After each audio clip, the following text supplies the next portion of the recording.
Nah, berikutnya kaitannya dengan penampang dan shear dan moment itu ada yang namanya transverse reinforcement atau perkuatan atau tulangan arah transversal. Nah, ini kalau dilihat di gambar ini ya, ini kan penampang komposit ya. Ini ada batang baja, ada balok baja, kemudian ada shear connector, dan ini ada konkrit. Nah, tapi yang di bagian putih ini ada AT dan AB itu adalah tulangan arah ke sini. Tulangan arah ke sini. Nah, jadi si tulangan ini, batang tulangan ini adalah batang tulangan arah longitudinal untuk konkrit slabnya. Jadi kalau mendesain eh, apa ya, ini kan ada slab dan ada balok ya. Ini kalau didesain arah ke sana, arah ke dalam masuk ke dalam arah gambar itu dia didesain sebagai batang komposit ya yang di sini.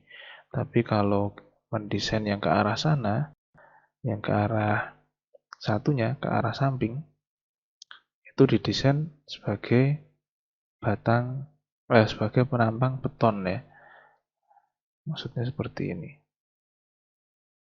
Jadi misalkan itu kan bentuknya,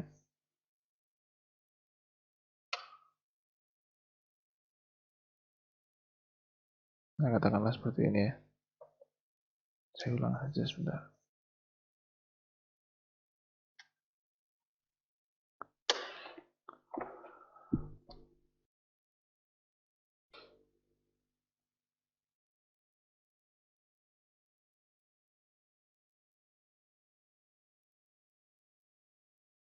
Nah katakanlah seperti ini. Sini ada shear connector, kemudian yang arah sini itu ada tulangan. Katakanlah seperti itu. Nah, untuk yang desain ini tampak depannya, katakanlah dia sebenarnya seperti ini. Ini ada balok IBF, ini ada balok IBF.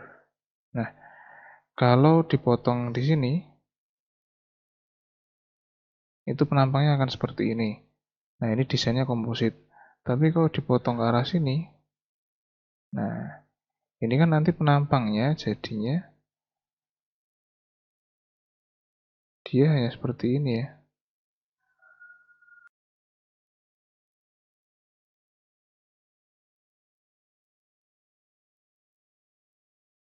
Dia murni konkrit slab gitu. Tapi kalau yang bagian potongan yang ini, dia akan jadi komposit. Kayak gitu maksudnya.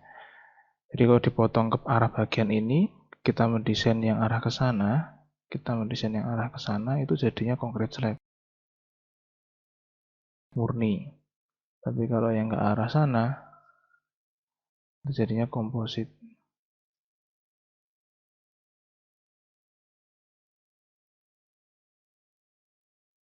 Nah, dengan adanya tulangan ini pada penampang vertikal, katakanlah kalau diiris di BB, itu fungsinya dari tulangan longitudinal ini, tulangan yang ini ya, yang panjang ini, itu ada keuntungannya yaitu meningkatkan tahanan terhadap longitudinal shear-nya, tapi terhadap penampang vertikalnya. Kalau dipotong di BB misalkan atau dipotong di DD gitu.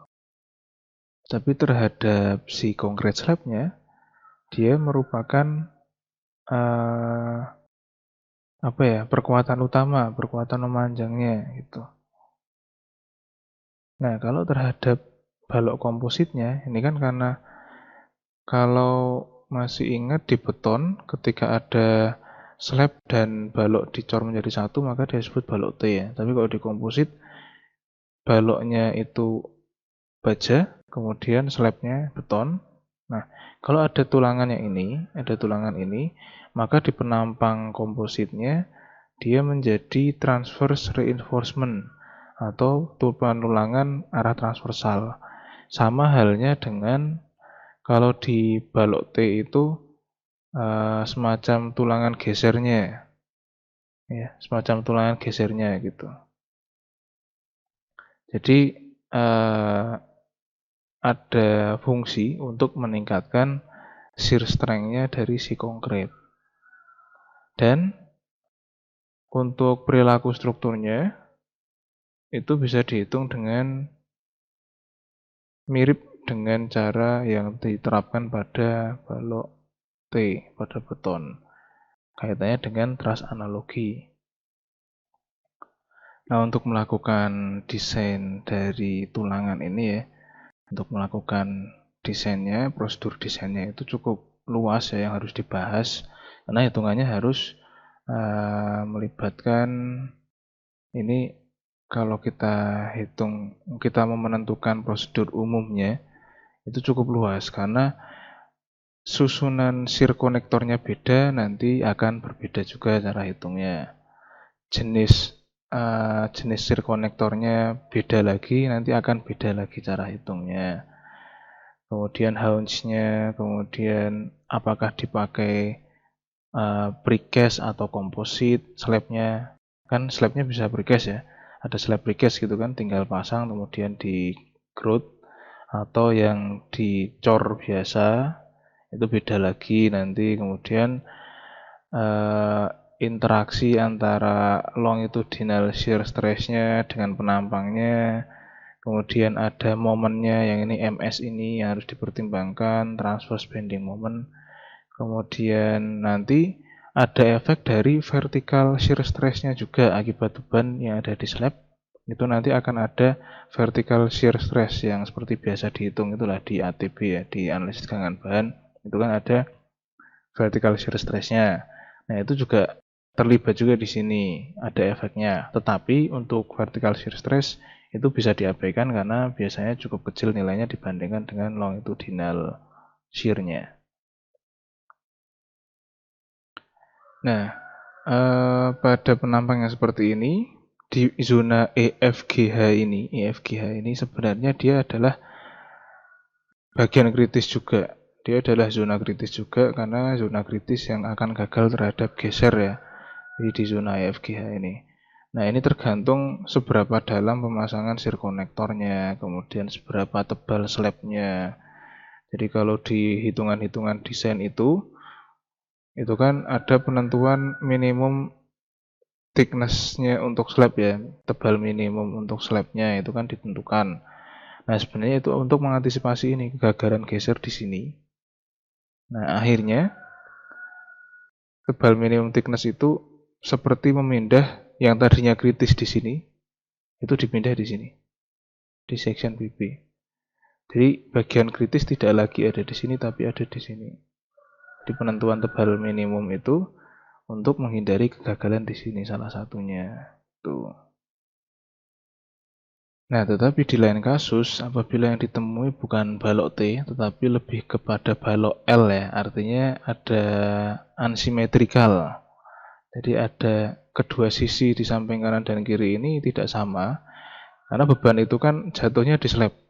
Karena beban jatuhnya di slab berarti tergantung dari lebar efektifnya di kanan dan kirinya si slab, di kanan dan kirinya balok ya, untuk slabnya gitu. Nah, ini ada formula supaya lebih akurat di perhitungannya.